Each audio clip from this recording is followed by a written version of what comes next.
দেশি মুরগের রেসিপি।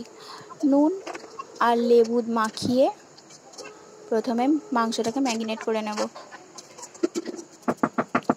তারপর কড়াইটা গরম হলে তার মধ্যে তেল দিয়ে দিচ্ছি। এরপর তেজপাতা, শুকনো লঙ্কা ফোড়ন দিলাম। এরপর এর মধ্যে রসুন বাটা দিয়ে ভালো করে নেড়ে চেড়ে নেব। রসুনটা একটু লাল লাল হয়ে গেলে এর মধ্যে পেঁয়াজ কুচি আর কাঁচা লঙ্কা দিয়ে দেব।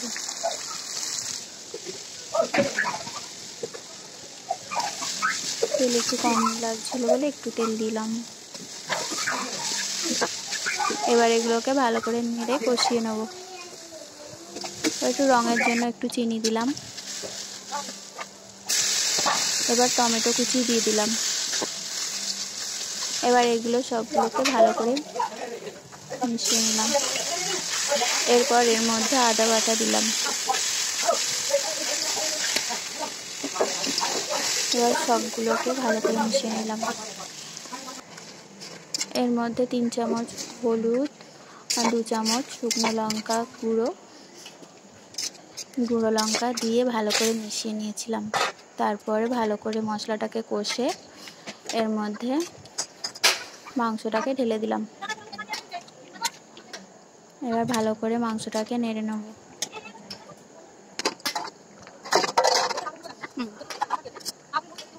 এই দেখো মাংসের মধ্যে কিরম জল ছেড়েছে।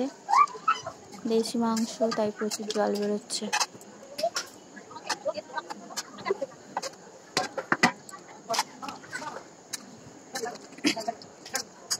ভালো করে এটাকে কষিয়ে নিতে হবে, সিদ্ধ করতে হবে। আবার চাপা দিয়ে দিলাম। আবার একটু পরে চাপা খুলে দেখো জলটা কিছুটা মরছে। ভালো করে কষিয়ে নিচ্ছি। এই কষানো হয়ে এসছে প্রায়। এর মধ্যে এলাচ, কাঠ মশলা, লবঙ্গ গুঁড়ো করে দিয়েছি। আর এগুলোকে ভালো করে নেড়ে আবার চাপা দিয়ে দেবো।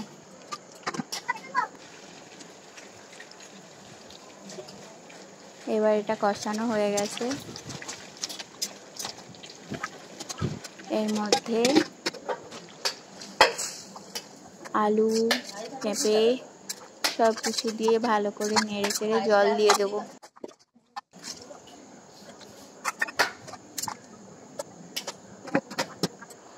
জল দিয়ে ভালো করে চাপা দিয়ে দিলাম।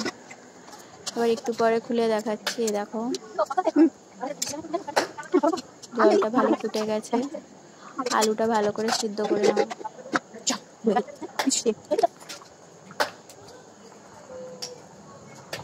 এবার আলু সেদ্ধ হয়ে গেছে। এরপর ধনেপাতা কুচি দিয়ে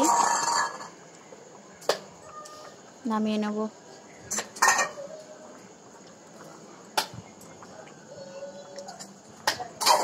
তোমরা দেখে বলো কেমন হয়েছে